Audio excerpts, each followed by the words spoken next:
ನಾಗೇಶ್ ಕುಮಾರ್ ಅವರು ಅದು ಬಹುಶಃ ಯಾರಿಗೂ ಸಿಗುವ ಸೌಭಾಗ್ಯ ಅಲ್ಲ. ಅಣ್ಣವರು ಡಾಕ್ಟರ್ ರಾಜ್ಕುಮಾರ್ ಅವರು ಎದುರು ಸಿಕ್ಕಿದಾಗ ದೊಡ್ಡ ಸೆಲೆಟ್ ಹೊಡೆದು ಸ್ವಾಗತ ಮಾಡೋದು ರೀತಿ ಇದೆಯಲ್ಲ, ನಾನು ಎಷ್ಟೋ ಸಲ ಕಣ್ಣಾರೆ ಕಂಡಿದ್ದೀನಿ. ಕೆಲವರು ಅಂಬರೀಷ್, ವಿಷ್ಣುವರ್ಧನ್, ರಾಜ್ಕುಮಾರ್ ಸತ್ ಮೇಲೆ ಮಾತಾಡೋಸಕ್ಕೆ ಬಂದರು. ಬದುಕಿದ್ದಾಗ ನಾನು ಮಾತಾಡ್ಸಿದ್ರೆ ಏನೋ ಮಾತಾಡ್ಬೋದಾಗಿತ್ತು, ಸತ್ತ ಮೇಲೂ ಮಾತಾಡಿದ್ರೆ ಅದು ಒಂಥರ ಏನೋ ಹೊಗಳು ಮಾತಾಡ್ದಂಗೆ ಆಗುತ್ತೆ, ಬೇಡ ಅಂತ ನಾನು ತುಂಬ ಜನಕ್ಕೆ ಇದು ಮಾಡಿದೆ. ಆಮೇಲೆ ಪುಟ್ಟಣ್ಣ ಕಣ್ಗಲ್ ಕೊನೆ ಫೋಟೋಗ್ರಫಿ ನಂದೆ ತುಂಬ ಇದು, ಅದೇ ಲಾಸ್ಟ್ ಫೋಟೋ. ಅದು ಒಂದು ವಾರಕ್ಕೆ ಅವ್ರು ಎಕ್ಸ್ಪರ್ಟ್ ಆಗಿದೆ. ಐ ಥಿಂಕ್ 84 ಇರ್ಬೋದು. ಅಷ್ಟಕ್ಕೆ ನಾನು ಕಿತ್ತಾಕಿದ್ರು. ಅವಾಗ ಆನಂದ್ ರಿಲೀಸ್ ಆಗಿತ್ತು ಅನ್ಸರಿ. ಅದು ನಾನು ತೆಗಿಬೇಕಾಯ್ತು ಫೋಟೋ ಹೋಗಿ ಇಂಟರ್ವ್ಯೂಗೆ. ನೀವು ಸಿನಿಮಾ ಲೋಕದಲ್ಲಿ ಒಂಥರ ಹೀರೋ, ನಿಮ್ಗೆ ಏನು ಬೇಕೋ ಆ ಫೋಟೋಗ್ರಫಿ ಏನು ಬೇಕೋ ಅದು ನಿಮ್ಮ ಮೈಂಡಲ್ಲಿ ಇರುತ್ತೆ. ನಿಮ್ಮ ಮೈಂಡಿಗೆ ನಾನು ಅಡ್ಜಸ್ಟ್ ಆಗಬೇಕು, ನನ್ನ ಮೈಂಡಿಗೆ ನೀವೆಲ್ಲ ಅಡ್ಜಸ್ಟ್ ಆಗುತ್ತೆ. ಹಳೆ ಸಾಯ್ಬೇಕು ಅವರು. ಹಿಂದಿನ ದಿವಸ ನಾನು ಹಿಂಗೆ ಇಳ್ಕೊಂಡು ಹೋಗ್ತಾಯಿದ್ದೆ, ಅಲ್ಲಿ ಗ್ಲಾಸ್ ಇತ್ತು. ಗ್ಲಾಸಿಂದ ನಾನು ಕರೆದ್ರು ಬಾ ಅಂತ. ಅದು ಲಾಸ್ಟ್ ನಾನು ಮಾತಾಡ್ಸಿದ್ದು. ಇವತ್ತು ಪರಿಮಳ ಅವ್ರು ಹೇಳ್ತಾರಲ್ಲ, ಜಗ್ಗೇಶ್ ನೀವು ತೆಗೆದಿದ್ದ ಫೋಟೋ ನಂಗೆ ಬಂದು ತೋರಿಸ್ತಿದ್ರು. ಅವು ಮದುವೆ ಮುಂಚೆ ಕತೆ ಹೇಳಿದ ಇಲ್ಲ. ಅವನು ಜಗ್ಗೇಶ್ ಬಗ್ಗೆ ನಾನು ನಮ್ಮ ತಾಯಿ ಸತ್ತಾಗ್ಲೂ ಯಾರೂ ಬರಲಿಲ್ಲ.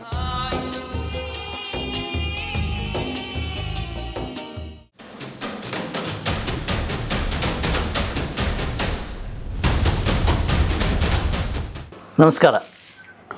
Ganesh Kasaragod, beyond limit. ಸ್ವಾಮಿ, ಇವತ್ತು ಏನಾಗ್ತದೆ ಅಂತ ನನಗೆ ಗೊತ್ತಿಲ್ಲ. ನನಗೆ ತಿಳಿದ ಮಟ್ಟಿಗೆ 2 ಬಾಂಬ್ ಇಲ್ಲಿ ಕೂತ್ಕೊಂಡಿದೆ. ಕನ್ನಡ ಚಿತ್ರರಂಗದ 2 ಬಾಂಬು. ಅದು ಎಲ್ಲಿ ಯಾವ ರೀತಿಯಲ್ಲಿ ಸ್ಫೋಟ ಆಗುತ್ತೆ, ಏನಾಗುತ್ತೆ ಅಂತ ಐಡಿಯಾ ಇಲ್ಲ. ಯಾವ ಪ್ರಿಪರೇಷನ್ ಇಲ್ಲದೆ ನಾನು ಬಂದಿಲ್ಲಿ ಕೂತ್ಕೊಂಡಿದ್ದೀನಿ. ಒಂದು ಬಾಂಬ್ ಗೊತ್ತಲ್ಲ, ಇನ್ನೊಂದು ಮುಂದೆ ಅದರಿಗಿಂತ powerful bomb. KN Nagesh Kumar, KNN, ಪ್ರೀತಿಯಿಂದ ಎಲ್ಲರೂ ಕರೆಯೋದು KNN ಅಂತೇಳಿ. ಅಂಥ ನಾಗೇಶ್ ಕುಮಾರ್ ಕನ್ನಡ ಚಿತ್ರರಂಗದ ಪ್ರಖ್ಯಾತ ಛಾಯಾಗ್ರಾಹಕ. ಕ್ಯಾಮರಾ ಅವರ ಉಸಿರು, ಅಮ್ಮ ಜೀವ. ಇಂಥ ಒಂದು ಜಾಗದಲ್ಲಿ ಅವರ ಮನೆ ಬಾಣಸ್ವಾಡಿಯ ಈ ಮನೆಯಲ್ಲಿ ನಾವು ಕೂತ್ಕೊಂಡಿದ್ದೀವಿ, ಮಾತಾಡಲಿಕ್ಕೆ ಹೊರಡ್ತಾ ಇದ್ವಿ. ಸೊ ಅವರನ್ನು ಫಸ್ಟ್ ಸ್ವಾಗತಿಸೋಣ. ನಾಗೇಶ್ ಕುಮಾರ್, ಸ್ವಾಗತ. ನಮಸ್ಕಾರ ಗಣೇಶ್. ನನಗೆ ಖುಷಿಯಾಗುತ್ತೆ. ಗಣೇಶ್ ಕಾಸರಗೋಡು ತುಂಬ ವರ್ಷದಿಂದ ನಾನು ಪುಸ್ತಕ ಬರೀತೀನಿ ಅಂದರು. ನಾನು ಈ ಬೇಡ ಮೊದಲೇ ನಾನು ನೇರವಾಗಿ ಮಾತಾಡ್ಬಿಡ್ತೀನಿ, ಸುಮ್ಮನೆ ಆಮೇಲೆ ಕಾಂಟ್ರವರ್ಸಿ ಯಾಕೆ ಬೇಕಂತ ಇಷ್ಟು ವರ್ಷ ತಡೆದೆ. ತುಂಬ ಚಾನಲ್ಗಳವ್ರು ಬಂದು ನಾನು ಕೇಳ್ತಾನೆ ಇದ್ರು, ಬೇಡ ಅಂತಲೇ ಇದ್ದೆ. ಕೆಲವರು ಅಂಬರೀಷ್, ವಿಷ್ಣುವರ್ಧನ್, ರಾಜ್ಕುಮಾರ್ ಸತ್ ಮೇಲೆ ಮಾತಾಡೋಸಕ್ಕೆ ಬಂದರು. ಬದುಕಿದ್ದಾಗ ನಾನು ಮಾತಾಡ್ಸಿದ್ರೆ ಏನೋ ಮಾತಾಡ್ಬೋದಾಗಿತ್ತು, ಸತ್ತ ಮೇಲೂ ಮಾತಾಡಿದ್ರೆ ಅದು ಒಂಥರ ಏನೋ ಹೊಗಳು ಮಾತಾಡ್ದಂಗೆ ಆಗುತ್ತೆ, ಬೇಡ ಅಂತ ನಾನು ತುಂಬ ಜನಕ್ಕೆ ಇದು ಮಾಡಿದೆ. ಒಂದು ಇನ್ನೊಂದು ಏನಂದರೆ, ಗಣೇಶ್ ನಮ್ಮ ಮನೆಗೆ ಬಂದಿರೋದು ನನ್ನ ಫೇವ್ರೆಟ್. ನನ್ನ ಮನೆ ಬಾಗಿಲಿಂದ ಹಿಡಿದು ಮೆಟ್ಲತ್ತಿಂದ ಹಿಡಿದು ಮನೆ ಬರೋವರೆಗೂ ಗಣೇಶನ ಫೋಟೋಗಳೇ. ನನ್ನ ಫೋಟೋಗಳಲ್ಲೂ ಗಣೇಶ, ನನ್ನ ಮನೆ ಬೆಡ್ರೂಮ್ಗೆ ಹೋದರೂ ಗಣೇಶ, ಅಡುಗೆ ಮನೆಯಲ್ಲೂ ಗಣೇಶ, ಎಲ್ಲ ಕಡೆಯೂ ನನ್ನ ಗಣೇಶನ ತುಂಬಿದೆ. ಅದು ಒಂದು ಖುಷಿ. ಬಟ್ ಇಂಟ್ರ್ಯೂ ಮಾಡೋರು ಗಣೇಶ, ಅದು ಒಂದು ತುಂಬ ಗಣೇಶಾಯ ನಮಃ. ಅದು ನನಗೆ ತುಂಬ ಇಷ್ಟ ಆಯಿತು. ಎಸ್. ಇನ್ನೊಂದು ಏನಂದರೆ, ಗಣೇಶ್ ಬಗ್ಗೆ ಹೇಳ್ಬೇಕು ಅಂದರೆ, ಮೊನ್ನೆ ಮದರ್ಸ್ ಡೇ, ನಮ್ಮ ತಾಯಿದು ಪುಣ್ಯ ಸ್ಮರಣೆ. ನನ್ನ ತಾಯಿ ನಂಗೆ ಜನ್ಮ ಕೊಟ್ಟಿದ್ದ 3 ಒಟ್ಟಿಗೆ ಆಗಿದ್ದರಿಂದ ತಾವು ನನಗೆ ದೂರವಾಣಿ ಕರೆ ಮಾಡಿದ್ರೆ, ಅದು 3 ಸಿಂಕ್ ಆಗಿರೋದ್ರಿಂದ ನಿಮಗೆ ಬೇಡ ಅಂತಲೂ ಹೇಳೋಂಗಿಲ್ಲ, ಇದು ಹೇಳೋಂಗಿಲ್ಲ. ನನ್ನ ಮನಸ್ಸಲ್ಲಿ ಬೇಡ ಅಂತ ಮನಸ್ಸಲ್ಲಿ ಬರಲೇ ಇಲ್ಲ ಬಿಡಿ, ಅಂತ ಸೆಕೆಂಡ್ರಿ. ಹೌದು, 3 ಒಟ್ಟಿಗೆ ಸಿಂಕ್ ಆಗ್ಬಿಡ್ತಾರೆ. ಗಣೇಶಣ್ಣ ಬನ್ನಿ ಅಷ್ಟೇ. ನಾನು ತಕ್ಷಣ ಯೋಚನೆಗೂ ಹೋಗಲಿಲ್ಲ, ಏನೂ ಇಲ್ಲ, ಗಣೇಶ್ ಬನ್ನಿ ಅಷ್ಟೇ ನನ್ನ ಉತ್ತರ. ಶ್ರೀಮತಿ ಗಾಯತ್ರಿ ನಾವಿಬ್ಬರು ಬರ್ತಾರೆ, ಅವ್ರು ಹೋಗೋಣ ಅಂತ ಹೇಳಿದ್ರಿ. ನನಗೆ ಖುಷಿ ಆಯಿತು. ಖುಷಿ ಏನೋ ಆಯಿತು, ಇಲ್ಲಿ ಏನೋ ಪ್ರಿಪೇರ್ ಆಗಿಲ್ಲ. ಸರಿ, ಅದು ತುಂಬ ಖುಷಿ ಆಯಿತು. ಒಂದು ಇನ್ನೊಂದು ನನಗೆ ತುಂಬ ಖುಷಿಯಾಗಿದ್ದು ಏನಂದರೆ, ನನ್ನ ಇಷ್ಟು ವರ್ಷ ಜರ್ನಿಯಲ್ಲಿ ಜರ್ನಲಿಸಮಲ್ಲಿ ನಮ್ಮ ತಾಯಿ ಸತ್ತಾಗ್ಲೂ ಜರ್ನಲಿಸ್ಟ್ ಯಾರೂ ಬರಲಿಲ್ಲ ಬಿಡಿ. ಈ ಬದುಕಿದ್ದಾಗ ಒಂದಿಬ್ಬರು ಬಂದೋದ್ರು ಅಷ್ಟೇ, ಯಾರೂ ಬರಲಿಲ್ಲ ಒಂದು. ಬಟ್ ನನಗೆ ಬಂದಾಗ ನನ್ನ ಮನೆಗೆ ಒಂದು ಖುಷಿಯಾಗಿದ್ದು ಏನಂತ, ಒಬ್ಬ ಒಂಥರ ನೇರ ನುಡಿ ಮಾಡೋ ಒಂದು ಫೈರ್ ಗಣೇಶ್, ಬರವಣಿಗಾರ ಫೈರ್. ನಾನು ಕ್ಯಾಮ್ರಾ ಗನ್ನಿಟ್ಟು ಶೂಟ್ ಮಾಡೋ ಥರ ಹೊಡೆಯೋ ನಾನು ಬೇರೆ. 2 ಸಿಂಕ್ಗಳಿದಾವಲ್ಲ, ಇದು ಹೆವಿ. ಎಸ್ ನೀವು ಪೆನ್ನಲ್ಲಿ ಹೊಡಿತಿದ್ರಿ, ನಾನು ಕ್ಯಾಮ್ರಾದಲ್ಲಿ ಹೊಡಿತಿದ್ದೆ. ನಮ್ಮಿಬ್ಬರಲ್ಲೂ ಅದೇ ಒಂದು ಡಿಫ್ರೆಂಟ್. ಅಲ್ಲಲ್ಲ, ನಮ್ಮ ಇಬ್ಬರ ಲೈಫು ಕೂಡ ತುಂಬಾ ಜನಕ್ಕೆ ಯಾವುದೇ ಇದ್ರ ಮಾತಾಡ್ಬೇಕಾದ್ರೆ ನಾವೇನೋ ಪಡಬೇಕು. ಎಷ್ಟೋ ಜನ ನಂಗೆ ಹಿಂಗೆ ಅವಾಯ್ಡ್ ಮಾಡ್ತಾ ನಾನು ಬೈದ್ ಬರ್ತೀನಿ. ನಾನು ಬಂದಿರೋದು ಡ್ಯೂಟಿ ಮಾಡೋಕ್ಕೆ, ಫೋಟೋ ತೆಗಿಯೋಕ್ಕೆ. ಜರ್ನಲಿಸ್ಟ್ಗೆ ಅವ್ರ ಪೆನ್ನು ಬರ್ಕೊಳ್ಳೋಕ್ಕೆ ಅವ್ರ ಹಿಂದ್ಗಡೆ ಕೂತ್ಕೊಂಡಿರ್ತಾರೆ, ಬರೆದು ಎಲ್ಲ ಮಾಡ್ತಾರೆ. ಒಬ್ಬ ಫೋಟೋಗ್ರಾಫರ್ಗೆ ಒಂದು ಪೇಪರ್ಲಿ ಆ ಕಾಲದಲ್ಲಿ ಒಂದು ಫೋಟೋ ಬರ್ಬೇಕಾದ್ರೆ ದೊಡ್ಡ ವಿಷಯ. ನ್ಯಾಚುರಲ್ ಫೋಟೋ ತೆಗಿಬೇಕಾಗಿತ್ತು. ಅದು ಹಂಗೆ ನೀವು ಪೆನ್ನಲ್ಲಿ ಇಂಕ್ ಹಾಕೊಂಡು ಹೊಡಿತೀರಾ, ನಾನು ಲೆನ್ಸ್ ಹಾಕೊಂಡು ಗನ್ ಥರ ಹೊಡಿತೀನಿ. ಆಮೇಲೆ ಇನ್ನೊಂದು ವಿಷಯ ಏನಂದರೆ, ಇವರು ನಾಗೇಶ್ ಕುಮಾರ್ ಅವರು, ಅದು ಬಹುಶಃ ಯಾರಿಗೂ ಸಿಗುವ ಸೌಭಾಗ್ಯ ಅಲ್ಲ. ಅಣ್ಣವರು ಡಾಕ್ಟರ್ ರಾಜ್ಕುಮಾರ್ ಅವರು ಒಂದು ದೊಡ್ಡ ಎದುರು ಸಿಕ್ಕಿದಾಗ ದೊಡ್ಡ ಸೆಲೆಟ್ ಹೊಡೆದು ಸ್ವಾಗತ ಮಾಡೋದು ರೀತಿ ಇದೆಯಲ್ಲ, ನಾನು ಎಷ್ಟೋ ಸಲ ಕಣ್ಣಾರೆ ಕಂಡಿದ್ದೀನಿ. ಇದು ಸಾಧ್ಯನಾ ಅಂತ. ಬಟ್ ಸಾಧ್ಯ. ಅದು ಹೇಗೆ, ಯಾಕೆ, ನಾಗೇಶ್ ಕುಮಾರೇ ಹೇಳ್ತಾರೆ. ಅಲ್ಲ, ಈ ನಮ್ಮಿಬ್ಬರದ್ದು ಒಂಥರ ವ್ಯಕ್ತಿ ಇದ್ದಾಗ ನೀವೊಂಥರ ಹೀರೋನೋ ಇಷ್ಟ ನಾವಿಬ್ಬರು ಗಲಾಟೆಗಳು ಇದ್ದಾಗ ಆ ಥರ ಹಂಗೆ. ಆಮೇಲೆ ಎಷ್ಟೋ ಸರಿ ನಾವು ನೀವು ಇದು ಆಗಿದ್ದೀವಿ. ಆಮೇಲೆ ತುಂಬ ಮತ್ತು ನಮ್ಮಿಬ್ಬರದ್ದು ಏನು ಅಂದರೆ ಎದುರಿಗೆ ಮಾತಾಡ್ಬಿಡ್ತೀವಿ, ಆಮೇಲೆ ಮನಸ್ಸಲ್ಲಿ ಇಟ್ಕೊಳ್ಳೆ ಮುಗೀತು, ನೆಕ್ಸ್ಟ್ ಫ್ರೆಂಡ್ಲಿ ಥರ ಇರುತ್ತೆ. ಒಂದು ಅಣ್ಣವರು ಸೆಲ್ಯೂಟ್ ಕೊಡ್ತಾ ನಮ್ಮ ಮತ ಇದೆ. ಇನ್ನೊಂದು ಏನು ಅಂದ್ರೆ ನಿಮಗೆ ಅಣ್ಣವರು ಸೆಲ್ಯೂಟ್ ಆಗ್ತಾ ಇದ್ದಿದ್ದು. ಸೆಲ್ಯೂಟ್ ಹಾಂ, ನನ್ನ ಚಿತ್ರರಂಗದಕ್ಕೆ ನಾನು ಬಂದಾಗ, ಇಲ್ಲ ಅದ್ರ ಮುಂಚೆ ನನ್ನ ತಾಯಿ ಬಗ್ಗೆ ಒಂದೆರಡು ಮಾತಾಡ್ಬಿಡ್ತೀನಿ ದಯವಿಟ್ಟು. ನಾನು ಚಿತ್ರರಂಗಕ್ಕೆ ಬಂದಿದ್ದು 1980. ನಾನು 1, 2, 3, 4 ನಾನು ಶಿವಮೊಗ್ಗ ಡಿಸ್ಟಿಕ್ಕಲ್ಲಿ BR ಪ್ರಾಜೆಕ್ಟಲ್ಲಿ ಓದಿದ್ದು. ನಮ್ಮ ತಾಯಿ ಎಲ್ಲ ಸ್ಕೂಲ್ ಟೀಚರ್ ಇದ್ದು. ಆಮೇಲೆ ಶಿವಮೊಗ್ಗ ಟ್ರಾನ್ಸ್ಫರ್ ಆಯಿತು. 73 ಬೆಂಗಳೂರಿಗೆ ನಾನು ಬಂದೆ. 7, 8, 9 ನಾನು ಬೆಂಗಳೂರಲ್ಲಿ ಓದಿದ್ದು. ಆಮೇಲೆ ಮತ್ತೆ ಇಲ್ಲಿ ಎಲ್ಲ ಅಣ್ದಿರು ಬಂದದ್ದು ನಾವು ಊರಿಗೆ ಹೊಂಟೋದೆ. ಅಲ್ಲಿ ನಮ್ಮ ಕುವೆಂಪು ಯೂನಿವರ್ಸಿಟಿ ಇತ್ತು. ಆಮೇಲೆ ಎಲ್ಲ ಅಂಗಡಿ ಇತ್ತು. ನಾನು ಈ ಕಡೆ ಓದ್ಕೊಂಡು ಅಂಗಡಿ ಓದ್ಕೋಬೇಕು. ನಮ್ಮ ತಾಯಿ ಒಂದು 60 ವರ್ಷದಿಂದ ನಮ್ಮ ತಂದೆ ಶಾರದಾ ಬುಕ್ ಸ್ಟಾಲ್ ಅಂತ ಇಟ್ಟಿದ್ದರು ನಮ್ಮ ತಾಯಿ ಹೆಸರಲ್ಲಿ. ಓಕೆ. ನಮ್ಮ ತಾಯಿ ಆ್ಯಕ್ಚುಲಿ ನಮ್ಮ ತಂದೆ ಮಿಲ್ಟ್ರಲ್ಲಿ ಇದ್ದಿದ್ದು. ಆಮೇಲೆ ಅವ್ರ ತಂದೆ ಎಕ್ಸ್ಪೈರ್ಡ್ ಆದಂತ ಬಂದು ಕಾಂಟ್ರಾಕ್ಟ್ ಮಾಡಿಸ್ಕೊಂಡು ಎಲ್ಲ ಇದ್ದರು. ಕಾಂಟ್ರಾಕ್ಟ್ ಕಳ್ಕೊಂಡ್ರು. ಒಂದು ಬುಕ್ ಸ್ಟಾಲ್ ಇಟ್ಕೊಂಡಿದ್ರು. ನಮ್ಮ ಜಮೀನು ಇತ್ತು, ನೋಡ್ಕೊಂಡಿದ್ದು. ಆಮೇಲೆ ನಾನು ಫ್ರೆಂಡ್ಸ್ ಹವಾಸ ಮಾಡ್ಕೊಂಡು ಅಂಗಡಿ ಎಲ್ಲ ಲಾಸ್ ಮಾಡಿಬಿಟ್ಟು ಬೆಂಗಳೂರು ಬಂದ್ಬಿಟ್ಟೆ. ಬಂದು ಇಲ್ಲಿ ಉದ್ಧಾರ ಆಗಿದ್ದು ನಾನು. ಇಲ್ಲ ಅಂದರೆ ಉದ್ಧಾರ ಆಗ್ತಿದ್ದಿಲ್ಲ ಬಂದು. ಯಾಕಂದ್ರೆ ನನ್ನ ತಾಯಿನ ಮರೆಯೋಕ್ಕಾಗಲ್ಲ. ಅವಾಗ ಬಂದಾಗ ನಮ್ಮ ತಾಯಿಗೆ 1973 ಒಬ್ಬ OM ಸೀತಾಲಕ್ಷ್ಮಿ ಅಂತ ಇದ್ದರು. ಅವರ ಕೊಲೀಗ್ಸ್, ಅವ್ರ ಗಂಡ OM ಸೀತಾರಾಮಯ್ಯ ಅಂತ.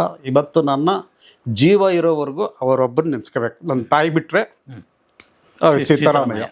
ಪ್ರಜಾಮತ ಆ ಮುಂಚೆ ಕನ್ನಡಪ್ರಭಲ್ಲಿದ್ದರು. ಕನ್ನಡಪ್ರಭ. ಓಕೆ. OM ಸೀತಾರಾಮಯ್ಯ ಅವರೇ ನನ್ನ ಎಲ್ಲ ಕಡ್ಕಣಗೂ. ಆಮೇಲೆ ಪುಟ್ಟಣ್ಣ ಗಂಡ್ಗಾಲದ ಫಂಕ್ಷನ್ಗೂ ನನ್ನ ಸಂಸಾರ ಹೋಗಿ ಅಂತ ಒಂದು ಆಡಿಯೋ ರಿಲೀಸ್ ಮಾಡಿದ್ರು, ಕ್ಯಾಸೆಟ್ ಮಾಡಿದ್ರು ಅವರೇ. ರಾಜ್ಕುಮಾರ್ ಪಿಕ್ಚರ್ ಡೈರೆಕ್ಟ್ ಮಾಡಿದ HN ನರಸಿಂಹ. ಓಕೆ. ಅವರು ಬರೆದಂಥ ನಾಟಕನ ಸಂಸಾರ ನೌಕೆಯನ್ನು ನಾಟಕ ಥರ ಮಾಡಿ ಅವಾಗ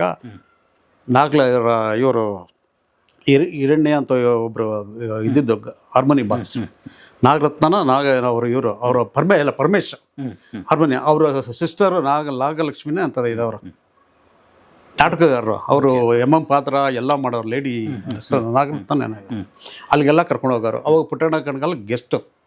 ಅಲ್ಲೂ ನಾನೇ ಕನ್ನಡಪ್ರಭ ಎದುರಿಗೆ ಇಂಜಿನಿಯರ್ ಒಂದು ಆಫೀಸ್ ಇತ್ತು, ಅಲ್ಲೂ ನಾನೇ ತೆಗಿತು. ಎಲ್ಲೋದ್ರೂ ನಾನು ಕರ್ಕೊಂಡು ಹೋಗೋದು. ಯಾರ ಮನೆಗೆ ಹೋದ್ರೂ ನನ್ನೇ ಕರ್ಕೊಂಡು ಹೋಗೋದು. ಹಳೊಬ್ಬರು ಹಿರಿಯ ಆರ್ಟಿಸ್ಟ್ಗಳ ಮನೆಗೆ ನಾನು ಇಂಟ್ರೂ ಮಾಡಿಸಿದ್ದು ಅವರೇ. ವಿಜಯ ಚಿತ್ರ ಆಗಿರ್ಬೋದು, ತುಂಬ ಪತ್ರಿಕೆಗೆ ಅವರೇ ನಾನು ಮಾಡಿಸಿರೋದು. ಅವರು ನನಗೆ ಮಾಡಿಸಿ ನನ್ನ ಒಂದು ಲೆವೆಲಿಗೆ ತಂದು ಮಾಡೋರು. ಎಲ್ಲೋದ್ರೂ ಹೋಗ್ತಿದ್ದೆ. ಆಮೇಲೆ ಪುಟ್ಟಣ್ಣ ಕಣ್ಗಾಲ ಕೊನೆ ಫೋಟೋಗ್ರಫಿ ನಂದೆ. ಓಕೆ. ಅವರು ಸಂಸಾರ ನೌಕೆ ಕ್ಯಾಸೆಟ್ ರಿಲೀಸ್ ಅವತ್ತು HL ಸಿಂಹ ಇದು ಮಾಡಿದ್ದು. ಅದನ್ನು ಕ್ಯಾಸೆಟ್ ರಿಲೀಸ್ ಪುಟ್ಟಣ್ಣ ಕಣ್ಗಲ್ಲೇ ಮಾಡಿದ್ದು. ಆಮೇಲೆ ನಾಗಲಕ್ಷ್ಮಿನ ನಾಗರತ್ನ ಇರಬೇಕು ಅವ್ರ ಹೆಸರು. ನಾಗರತ್ನಮ್ಮ ಇವಾಗ ಗುಬ್ಬಿಯರ್ ದೊಡ್ಡ ಪಾಪ್ಯುಲರ್ ಅಮ್ಮ ಲೇಡಿ. ಅವ್ರ ತಮ್ಮನೇ ಪರಮೇಶ್ವರ್ ಹಾರ್ಮನಿ. ತುಂಬ ಇದು. ಅದೇ ಲಾಸ್ಟ್ ಫೋಟೋ. ಅದೊಂದು ವಾರಕ್ಕೆ ಅವ್ರು ಎಕ್ಸ್ಪರ್ಟ್ ಆಗಿದೆ. I think 84 ಇರ್ಬೋದು. ಅವರೇ ನಾನು ಕರ್ಕೊಂಡು ಹೋಗ್ತಾ ಇದ್ದಿದ್ದು. ಅವಾಗೆಲ್ಲ ಬ್ಲ್ಯಾಕ್ ಆ್ಯಂಡ್ ವೈಟ್ ಅವಾಗತ್ತೈತೆ. ಓಕೆ. ಈ ಟೈಮಲ್ಲಿ ಅವ್ರನ್ನ ನಾನು ತುಂಬ ನೆನೆಸ್ಕೋಬೇಕು. ಒಂದು ಮರೆಯೋಕ್ಕಾಗಲ್ಲ. ಆಮೇಲೆ ಅವರೇ ನನ್ನ ಸಿನಿಮಾ ಇಂಡಸ್ಟ್ರಿ ತಂದು ME ರಾಮಕೃಷ್ಣನ ಪರಿಚಯ ಮಾಡ್ಕೊಂಡು ನಾವೇ ಬ್ಲ್ಯಾಕ್ ಆ್ಯಂಡ್ ವೈಟ್. ಅದು ಅವಾಗ ನಾವು ಮತ್ತಿಕೆರಲಿದ್ದೆ. ಅವಾಗ ಅದು ಚಿತ್ರಜ್ಯೋತಿ ಅಂತ ಬ್ಲ್ಯಾಕ್ ಆ್ಯಂಡ್ ವೈಟ್. ಅದಕ್ಕೂ ಫಸ್ಟು ನಾನು ಅದು ಮಾಡಿದ್ದು. ಅದಾದಮೇಲೆ ಗಡ್ಸಿ ವಿಶೇಷ. ಅವಾಗ ವಿಜಯಮ್ಮ ಮಲ್ಲಿಗೆಯಲ್ಲಿದ್ದರು. ಆಮೇಲೆ ರೂಪ್ತಾರಕ್ಕೆ ಬಂದರು ಅವರು. ಆ ಗಡ್ಸಿ ವಿಶೇಷನ ಪತ್ರಿಕೆಗೂ ನಾನೇ ಮಾಡ್ತಿದ್ದೆ. ಅವಾಗ ₹5 ಕೊಡೋರು ಬ್ಲ್ಯಾಕ್ ಆ್ಯಂಡ್ ವೈಟ್. ₹5 ಅವ್ರ ಪತ್ರಿಕೆಗೂ ನಾನೇ ಮಾಡಿದೆ. ಕನ್ನಡಪ್ರಭಗೂ ಅವರೇ ನಾನು ಇಂಟರ್ವ್ಯೂ ಮಾಡಿಸಿದ್ದು. KS ನಾರಾಯಣ ಸ್ವಾಮಿ. ಅವ್ರ ಮನೆ ನಮ್ಮ ಮನೆ ಹತ್ತತ್ರ. ಅವ್ರ ಪ್ಯಾಲೇಸ್ ಗುಟ್ಟಳ್ಳಿ. ಓಕೆ. ನಂದು ಅದ್ರ ಡೌನ್ ಎಸ್ ಎಸ್. ನನ್ನ ಮನೆ. ಅಲ್ಲಿಂದ ಹಂಗೆ ಜರ್ನಿ ಎಳ್ಕೊಂಡು ಹೋಯ್ತು. ವಿಜಯಮ್ಮ ನಮ್ಮ ವಿಜಯಮ್ಮನ ಪರಿಚಯ ಮಾಡಿಕೊಟ್ಟು ಅವರೇ ನಮ್ಮ ಮನೆಗೆ ಹತ್ರ. ಇವನ ಮನೆ ಕೆಳಗೆ ವಿಜಯಮ್ಮನ ಮನೆ, ವಿಜಯಮ್ಮನ ಮನೆ ಕೆಳಗಡೆ ನನ್ನ ಮನೆ. ನೋಡಿ ಸಿಂಕ್ಗಳು ಹೆಂಗಿದೆ ಇಲ್ಲಿ ಬಂದಿರೋದು. ವಿಜಯಮ್ಮನ ಮನೆ, ಇವನ ಮನೆ, ನನ್ನ ಮನೆ ಎಲ್ಲ ಸಿಂಕಲ್ಲೇ. ಆಮೇಲೆ ಅವರೇ ಪರಿಚಯ ಮಾಡಿದ್ದು. ಆಮೇಲೆ ಅವ್ರ ರೂಪ್ ತರಕ್ಕೆ ತಂದಿದ್ದು ನನ್ನ ಅವರೇ. ಓಕೆ. ಆಮೇಲೆ 86ರಲ್ಲಿ ಅವ್ರನ್ನ ಕಟ್ ಮಾಡಿಬಿಟ್ರು, 86 ಕಟ್ ಮಾಡಿಬಿಟ್ರು. ಅದು ನನ್ನ ತಪ್ಪಲ್ಲ. ನಾನು ಗಡಿಸಿ ವಿಶೇಷರೊಂದು ರಾಜ್ಕುಮಾರ್ದೊಂದು ಲೈಫ್ ಸ್ಟೋರೀಸು ಫೋಟೋಗ್ರಫಿ ಮಾಡೋಕ್ಕೆ ಹೋಗಿದ್ದೆ. ಆ ಟೈಮಲ್ಲಿ ಏನಾಗ್ಬಿಟ್ಟಿದೆ, ಯಾರ್ಯಾರೋ ಬಂದು ಅಟ್ಯಾಕ್ ಮಾಡಿಬಿಟ್ರು. ಅಟ್ಯಾಕ್ ಅಂದರೆ ಈ ಕಡೆ ವೇಣುನೋ ಬಂದು ಹೋಗವನೆ ಇವನ ಜೊತೆಗೆ, ಬಾಲಕೃಷ್ಣ ಜೊತೆಗೆ. ಇನ್ನೊಬ್ಬ ಅವನು ಎಂಥದೋ ಇದ್ದ, ಹುಬ್ಳಿ ಅವನ ಫೋಟೋಗ್ರಾಫರ್ ಅವನು ಬಂದು ಹೋಗಿದ್ದ. ಎಲ್ಲ ಆಗಿದ್ದಾರೆ. ಆರಾಮಾಗ ರಾಜ್ಕುಮಾರ್ ಫೋಟೋಗಳು ತಗೊಂಡಿದ್ದು ಎಲ್ಲ ಮಾಡಿದ್ದು. ಅವಾಗ ಅಂಬರೀಷು ಬಂದಿದ್ದ, ಹಾಂಕಾಂಗ್ ಏಜೆಂಟ್ ನಂಬರ್ ಶೂಟಿಂಗ್ ಮುಗಿಸ್ಕೊಂಡು ಬಂದಿದ್ದ. ನಮ್ಮಿಬ್ಬರು ಕಾಂಪಿಟೇಷನ್, ನನಗೂ ಅಂಬರೀಷಿಗೂ ಫೋಟೋಗಳು ತೆಗೆಯೋದು. ತುಂಬ ಕೋಪ್ರೇಟ್ರು ರಾಜ್ಕುಮಾರ್ ಮಾಡಿದ್ದು. ನಾನು ತುಂಬ ಕೋಪ್ರೇಟ್ ಮಾಡಿದೆ, ಅಷ್ಟು ಕೋಪ್ರೇಟ್ ಮಾಡೋದು ನನಗೆ ಫೋಟೋಗ್ರಫಿಗೆ ಮಾತ್ರ ರಾಜ್ಕುಮಾರ್. ಅವಾಗ ಪ್ರಿಯಾಂಕದಲ್ಲಿ 86 ನಂದೇ ಕವರ್ ಪೇಜ್ ಬಂದಿದ್ದೆ ರಾಜ್ಕುಮಾರ್ದೆಲ್ಲ. ಅದೆಲ್ಲ ಮಾಡಿದ್ರು. ಅದೇನೋ ಒಂದು ಕಾಂಟ್ರವರ್ಸಿ ಆಗ್ಬಿಟ್ಟು ವಿಜಯಮ್ಮನಿಗೆ ಇವರು ಎಸ್ ಯು ಗೋವಿಂದರಾಜು ನಿಮ್ಮ ಫೋಟೋಗ್ರಾಫರ್ ಬಂದು ಫೋಟೋ ತಗೊಂಡು ಹೋಗಿದ್ರು ಅಂತ ಹೇಳ್ಬಿಟ್ಟು ಯಾರು ನಾವು ಹೇಳೇ ಇಲ್ವಲ್ಲ ಹಿಂಗೆ ಅಂತ ಅಂದರು. ನನಗೆ ಕೇಳಿದ್ರು, ಇಲ್ಲಮ್ಮ ನಾನು ಗಡಿಸಿ ವಿಶ್ವೇಶ್ವರನ ಮಲ್ಲಿಗೆ ಮ್ಯಾಗ್ಝಿನ್ಗೆ ಹೋಗಿದ್ದೆ ನಾನು ತೆಗಿಯೋಕ್ಕೆ, ನಿಂದಲ್ಲ ಅವ್ರು ಹಿಡಿದ್ರು ನಾನು ತೆಗೆದು ಹೋಗಿದ್ದೆ. ಅಷ್ಟಕ್ಕೆ ನಾನು ಕಿತ್ತಾಕಿದ್ರು. ಅವಾಗ ಆನಂದ್ ರಿಲೀಸ್ ಆಗಿತ್ತು ಇನ್ನೂ ಆಗಿತ್ತಿಲ್ಲ ಅನಿಸುತ್ತೆ. ಅದು ನಾನು ತೆಗಿಬೇಕಾಯ್ತು ಫೋಟೋ ಹೋಗಿ ಇಂಟರ್ವ್ಯೂಗೆ. ಸುರೇಶ ಹೋಗ್ಬಿಟ್ಟ. ಅವಾಗ ಸುರೇಶ ಫೋಟೋಗ್ರಾಫರ್ ಆಗ್ಬಿಟ್ಟ. ಅಲ್ಲೇ 86 ಹೋಯ್ತು ರೂಪ್ತಾರ. ಆಮೇಲೆ ಮತ್ತೆ ನನಗೆ ವಾಪಸ್ ಬಂದಿದ್ದು ಸುರೇಶ್ ಮಲ್ಯ ಬಂದರು. ಮತ್ತೆ ಎಂಟ್ರಿ ಆಯಿತು. ಅವಾಗ ತರಂಗ ಎಲ್ಲ ಇದೆ. ಸಂತೋಷ್ ಗುಲ್ವಾಡಿ ಇದ್ದರು. ಬಟ್ ಸಂತೋಷ್ ಗುಲ್ವಾಡಿಗಿಂತ ನಂಗೆ ಚಿರಂಜೀವಿಗೆ ಹೇಳ್ಬೇಕು. ಚಿರಂಜೀವಿ ಅವ್ರನ್ನ, ಯಾಕೆ ಅವರು HL ವರ್ಕ್ ಮಾಡ್ತಿದ್ದ ಅವಾಗ, ಗೋಪಿನಾಥ್ ಅಂತಾರೆ. ಅವರು ನನಗೆ ಹೆಲ್ಪ್ ಮಾಡ್ಯಾರೆ. ನನ್ನ ಸಾಹಿತ್ಯ ಲೋಕಕ್ಕೆ ತಂದವರು ಅವರೇ. ಎಲ್ಲ ಸಾಹಿತಿಗಳು ಅವ್ರ ಜೊತೆಲೇ ತೆಗೆದಿರೋ ಫೋಟೋ. ತುಂಬ ಜನ ಸಾಹಿತಿಗಳು ನಂದೇ ಫೋಟೋ ಇವತ್ತಿಗೂ. ಕಬ್ಬನ್ ಪಾರ್ಕ್ ಒಳಗೆ ಹೋಗಿ ಎಲ್ಲ ಸಾಹಿತ್ಯನೂ ಒಂದು ಆಮನ ಹಾಕಿರ್ಬೋದು. ಬೆಂಗಳೂರಿನಲ್ಲಿ ದೊಡ್ಡ ಸಾಹಿತಿಗಳನ್ನ ಕರ್ಕೊಂಡು ಹೋಗಿದ್ದೀವಿ. ಕಬ್ಬನ್ ಪಾರ್ಕಲ್ಲಿ ಫೋಟೋ ಶೂಟ್ ಮಾಡಿದ್ದೀವಿ ಸಾಹಿತಿಗಳನ್ನ ಕರ್ಕೊಂಡೋಗಿ. ನಾನು ಚಿರಂಜೀವಿದ ಒಂದು ಅವ್ರದ್ದೇ ಒಂಥರ ಸ್ಟೈಲೇ ಬೇರೆ. ನೀವು ಸಜ್ಜನರಾವ್ ಸರ್ಕಲ್ ಮುಂಚೆ ಒಂದು ಹೋಟ್ಲಿದೆ, ಒಂದು HM ಹೋಟ್ಲು ಏನೋ ಇದು ಬರುತ್ತೆ. ಮೈಸೂರು ಕೆಫೆ. ತುಂಬ ಸಾಹಿತಿಗಳು, ಹೆಸರುಗಳು ಜಲ್ದಿ ಬರ್ತಾ ಇಲ್ಲ ನನಗೆ. ನರಸಿಂಹಮೂರ್ತಿ ಅಲ್ಲೋ ಒಬ್ರಿದ್ರು, ಇವರು ಮೈಸೂರು ಲೋಕೇಶ್, ಸರಿ ಗಿರಿಜಾ ಲೋಕೇಶ್ ಮನೆ ಒಬ್ರಿದ್ರು, ಅವ್ರಿಗೆ ಮರ್ತೋಯ್ತು. ತುಂಬ ಸಾಹಿತಿ ಬಾಸ್. ಇನ್ನೊಬ್ರು ಇಂಗ್ಲೀಷ್ ಇದು ಮಾಡ್ತಿದ್ದು, ಹೆಸರುಗಳೆಲ್ಲ ಮರ್ತುಬಿಡಿ. ತುಂಬ ದೊಡ್ಡವರೇ, ಘಟಾನಿಗಳೇ. ಬಟ್ ಆ ಚಿರಂಜೀವಿ ಅವ್ರದ್ದು ಒಂದು ಹ್ಯಾಂಡ್ ಶಾಪ್. ಈಗ ನಿಮ್ಗೊಂದು ಹ್ಯಾಂಡ್ ಶಾಪ್ ಅಂದರೆ ಅದೇ ಬೇರೆ ಇದೇ ಬೇರೆ. ಏನಂದರೆ ಒಬ್ಬೊಬ್ಬ ಪ್ರಶ್ನಲ್ಲ ಒಬ್ಬೊಬ್ಬರು ಹೀರೋಗಳು ಬರ್ತಾರೆ. ನೀವು ಸಿನಿಮಾ ಲೋಕದಲ್ಲಿ ಒಂಥರ ಹೀರೋ. ನಿಮ್ಗೆ ಏನು ಬೇಕೋ, ಆ ಫೋಟೋಗ್ರಫಿ ಏನು ಬೇಕೋ ಅದು ನಿಮ್ಮ ಮೈಂಡಲ್ಲಿ ಇರುತ್ತೆ. ನಿಮ್ಮ ಮೈಂಡಿಗೆ ನಾನು ಅಡ್ಜಸ್ಟ್ ಆಗ್ಬೇಕು, ನನ್ನ ಮೈಂಡಿಗೆ ನೀವೆಲ್ಲ ಅಡ್ಜಸ್ಟ್ ಆಗೋದು.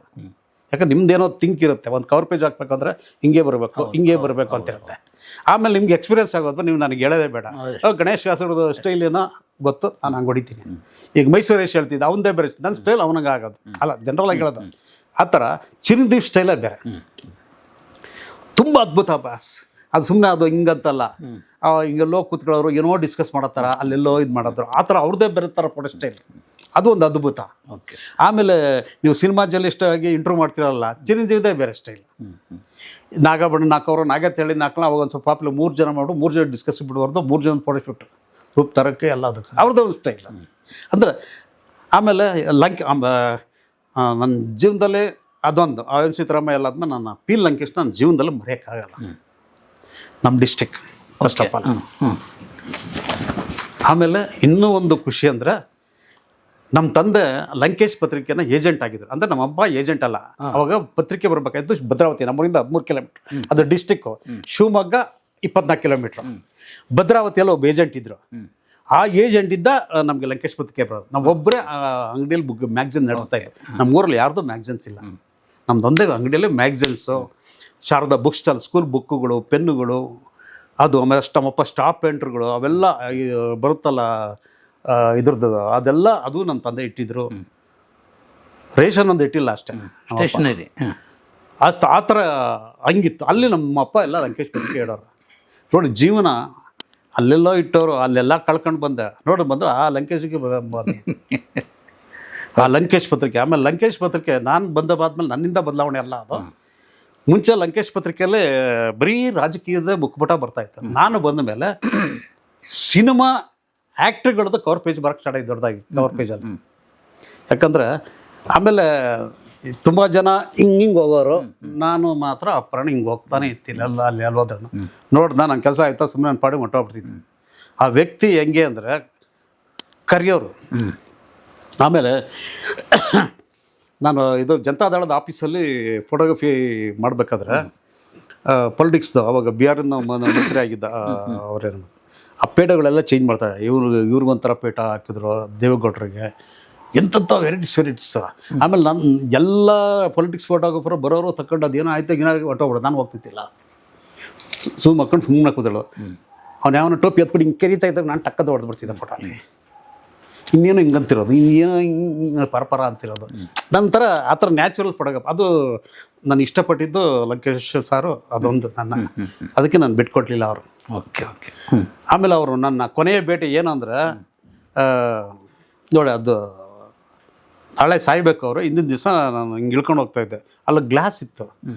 ಗ್ಲಾಸಿಂದ ನಾನು ಕರೆದ್ರು ಬಾ ಅಂತ. ಅದು ಲಾಸ್ಟ್ ನಾನು ಮಾತಾಡ್ಸಿದ್ದು. ಆಮೇಲೆ ಅವ್ರು ಏನಾದರೂ ಆಮೇಲೆ ಇಂದ್ರಜಿತ್ ಅವಾಗ ಇನ್ನೂ ಹುಡುಗ ಅವನು ಏನೂ ಇಂಡಸ್ಟ್ರಿಗೆ ಬಂದಿಲ್ಲ ಅವಾಗ ಫೋಟೋಗ್ರಾಫಿ.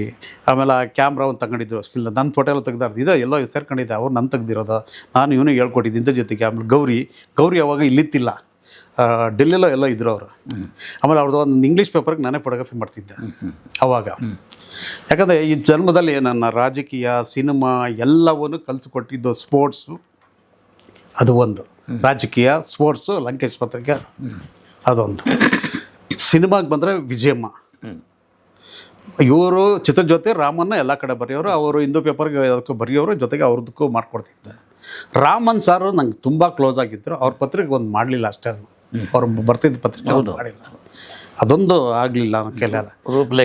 ರೂಪಲೇಖ.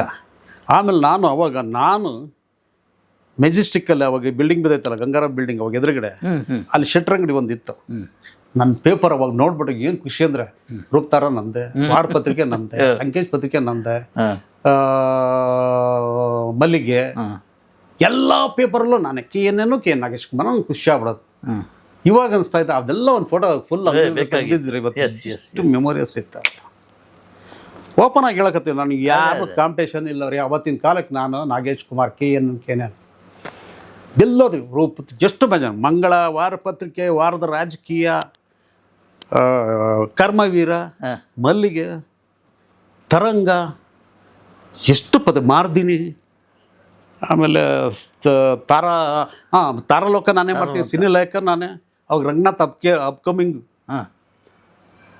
VN ಸುಬ್ರಾವ್ ಪತ್ರಿಕೆ ಮಾಡಿದ್ರು, ವಿಜಯಮ್ಮ ಮಾಡಿದ್ರು. ಅದಕ್ಕೂ ನಾನು ಅವಾಗ ಇದರಲ್ಲ ಅವರು ಸ್ವಲ್ಪ ಪಬ್ಲಿಕ್ ಟಿವಿಯಲ್ಲಿ ಅಪ್ಕಮಿಂಗ್ ಅವರು ರಂಗನಾಥ್ ಅವರು ಅಪ್ಕಮಿಂಗ್. ಅವಾಗ ನಾವು ಬಂದಾಗ ನನಗೆ ಒಂದು ಖುಷಿ ಕೊಟ್ಟಿದ್ದೇನು ಅಂದರೆ, ದೇವರು ನಾನು ಕೊಟ್ಟಿದ್ರು, ಹಿರಿಯರ ಜೊತೆ ಕೆಲಸ ಮಾಡಿದೆ. ಅದೇ ನನ್ನ ಎಕ್ಸ್ಪೀರಿಯನ್ಸ್. ಇವತ್ತೂ ನಾನು ಎಷ್ಟೋ ಯಂಗ್ಸ್ಟರ್ಸ್ಗಳು ಹೇಳಲ್ಲ ಹೆಸರುಗಳು, ತುಂಬ ಜನಕ್ಕೆ ನಾನು ಹೆಲ್ಪ್ ಮಾಡಿದ್ದೀನಿ. ಯಾರು ಹೇಳಲ್ಲ, ಕೆಲವ್ರು ಹೇಳ್ಕತ್ತಾರೆ. ಸಿನಿಮಾದಲ್ಲಿ ಎಷ್ಟೋ ಜನ ನನ್ನ ಮನೆ ಬಾಗಿಲಲ್ಲಿ, ನನ್ನ ಅಲ್ಲಿ ಮಲ್ಲೇಶ್ವರ ಮನೇಲಿ ಇದ್ದಾಗ್ಲೂ ನನ್ನ ಫೋಟೋ, ಅದಕ್ಕಿಂತ ಮುಂಚೆ ನನ್ನ ಫೋಟೋಗ್ರಫಿ ಇವ್ರನ್ನೆಲ್ಲ ಎತ್ತಾಕೊಂಡು ಹೋಗಿ ಜಗ್ಗೇಶ ಇವರೆಲ್ಲ ಅವಾಗ ಬರೋರು. ಕಬ್ಬನ್ ಪಾರ್ಕು, ಲಾಲ್ ಬಾಗು ಎಲ್ಲ ಕಡೆ ಹೋಗಿ ತೆಗಿತಾ ಇದ್ದೆ ಫೋಟೋಗಳು. ಇವತ್ತು ಪರಿಮಳ ಅವ್ರು ಹೇಳ್ತಾರಲ್ಲ, ಜಗ್ಗೇಶ್ ನೀವು ತೆಗೆದಿದ್ದ ಫೋಟೋ ನಂಗೆ ಬಂದು ತೋರಿಸ್ತಿದ್ರು. ಅವು ಮದುವೆ ಮುಂಚೆ ಕತೆ ಹೇಳ್ದೆ. ಇಲ್ಲ, ಅವನು ಜಗ್ಗೇಶ್ ಬಗ್ಗೆ ನಾನು ಆ ವ್ಯಕ್ತಿ ಮಾತ್ರ ಓಪನ್ ಆಗಿ ಹೇಳ್ತಾರೆ. ಎಲ್ಲಿ ಸಿಕ್ಕಿದ್ರು ಯಾವುದೇ ಅವರು ಯಾವುದೋ ಸುವರ್ಣ ನಾಗೇಶ್ ಕುಮಾರ್ ತೆಗೆದಿರೋದಂತ ಅದು ಇಲ್ಲಿಂದ ಬರುತ್ತೆ. ಅದು ತುಂಬ ಜನ ತುಂಬ ಫ್ರೆಂಡ್ಶಿಪ್ ಇತ್ತಲ್ಲ ನನಗೆ, ತುಂಬ ಫ್ರೆಂಡ್ಶಿಪ್ ಇತ್ತು. ಇಲ್ಲ, ಗುಡ್, ನಿಜವಲ್ಲ. ಇತ್ತೀಚೆಗೆ ನನಗೊಂದು ಎಲ್ಲೂ ಹೇಳ್ಕೊಂಡಿಲ್ಲ, ಹೇಳಬಾರ್ದು, ಹೇಳ್ಬಿಡ್ತೀನಿ. ಅದು ನಿಮ್ಮ ಹತ್ರ ಹೇಳೋದು ತಪ್ಪೇನಿಲ್ಲ. ಅವ್ರು MP ಆಗೋ ಹಿಂದಿನ ದಿವಸ ನನಗೆ ಫೋನ್ ಮಾಡೋರು. ನನ್ನ ಫೋನ್ ಯಾರ್ದು ಎತ್ತಲ್ಲ, ಬೇಡ ಅಂತ ಸುಮ್ಮನೆ ಆಗ್ಬಿಡ್ತೀನಿ, ಎತ್ತಿಲ್ಲ. ಆಮೇಲೆ ನಾನು ನೋಡ್ದೆ, ಮನೆಯಿಂದ TV ನೋಡ್ತೀನಿ, ಅವರು ಓಟ್ನ ಎಲೆಕ್ಷನ್ ನಡೀತಾ ಇದೆ MP ನನಗೆ ಗೊತ್ತಿಲ್ಲ. ಅದು ಆಯಿತು. ಆಮೇಲೆ ಇನ್ನೊಂದು ಸರಿ ಫೋನ್ ಬಂತು, ಮಾತಾಡ್ದೆ, ಇಟ್ಬಿಟ್ಟೆ. ಬರ್ತೀನಿ ಬಾ ಅಂದ. ನಾನೊಂದು ಸ್ವಲ್ಪ ಡಿಸ್ಟರ್ಬ್ ಆಗಿದ್ದೆ. ನನ್ನ ಪಿಸ್ತೂಲ ಬೇರೆ ಇದಿತ್ತು. ನಾನು ಒಂದು ಈ ಕರೋನಾ ಬಂದಮೇಲೆ ತುಂಬ ನಂದು ಹೋಗ್ಬಿಟ್ಟಿದ್ದೆ ನಾನು. ಈಗ ರಾಜ್ಕುಮಾರ್ ಕಡೆ ಬರೋಣ. ನಾವೆಲ್ಲೇ ಶೂಟಿಂಗ್ ಹೋಗಲಿ, ಯಾವುದೇ ಹೋಗಲಿ, ಎಲ್ಲ ಹೋದರೆ ಆ ಮನುಷ್ಯ ಅವ್ರು ಅಲ್ಲಿಂದ ಬರ್ತಿದ್ರು ಹಿಂಗೆ ಹೊಡಿಯೋರು ನನಗೆ. ಏನೋ ಎಷ್ಟು ದೊಡ್ಡ ವ್ಯಕ್ತಿ ನನಗೆ ಹೊಡಿತಾರಲ್ಲ ಇವರು ಕಡೆ ಹತ್ರ ಓಡೋಗ್ತಿತ್ತಿಲ್ಲ. ನನ್ನ ಲೈಫಲ್ಲಿ ರಾಜ್ಕುಮಾರ್ ಅಂತ ನೋಡ್ದೆ ನಾನು ಅದೇ ಫಸ್ಟ್. ಅದಾದ ಮೇಲೆ ಪ್ರೇಮದ ಕಾಣಿಗೆ ನಮ್ಮೂರಲ್ಲೇ ಶೂಟಿಂಗ್ ಮಾಡಿದೆ. ನಾ ಬಿಡಲಾರೆ ಎಂದು ನಿನ್ನ, ನಾ ಬಿಡಲಾರೆ ಎಂದು ನಿನ್ನ, ನೀನಾದೆ ನನ್ನಿ ಪ್ರಾಣ. ನಾನು ಬರೀ ಸಿನಿಮಾ ಅಂತ ಸತ್ಬಿಟ್ಟೆ. ನನ್ನ ಮಕ್ಳಿಗೂ ನಾನು ಪ್ರೀತಿ ಕೊಡೋಕ್ಕಾಗಲಿಲ್ಲ.